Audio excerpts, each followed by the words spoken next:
Compromises. Why does one have to live a life full of compromise?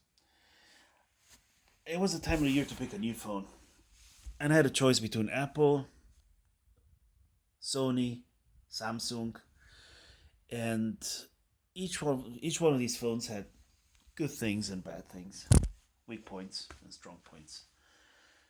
Well, I decided to pick a Sony because I needed a phone to make YouTube videos on the go. I don't always want to pull out my SLR camera, attach a microphone, and make it complicated. I wanted to have something easy and spontaneous.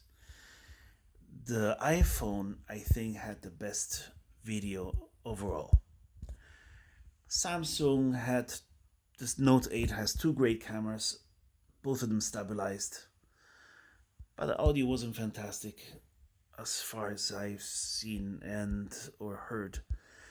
And I wasn't convinced, and anyway, it was overpriced. Not that the iPhone is not overpriced. The Sony's not overpriced, and it has really, really, really good audio. It also has a very good internal camera, so I can use the selfie mode, let's say, and still capture good video. That said, why do I say compromises? Well, this one here doesn't have any stabilized cameras. The lens are not stabilized. Nothing is stabilized. Maybe digital stabilization, but I'm not impressed. So basically, every photo you take is going to be shaky unless you're really, really calm, you use a stand, and the light conditions are perfect. I'm surprised that a company like Sony is just not taking care of supplying a camera that will be stabilized.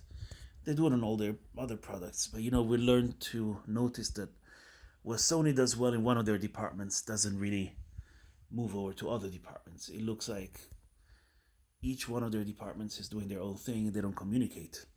That's why their cameras have so shitty interfaces, and their phones have good interfaces, I would say, at least for my taste. Excellent microphones, but the cameras, although they're decent, they just don't focus well and they're not stabilized, which in 2018 is really strange. Other than that, if you do use a stand and decent light conditions, you can really have a very good video and in very good images if you focus properly, because the camera is not going to do it, and if you stabilize or if you use a stand.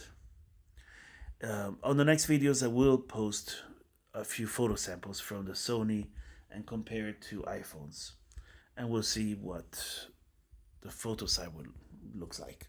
Thank you. See you next time.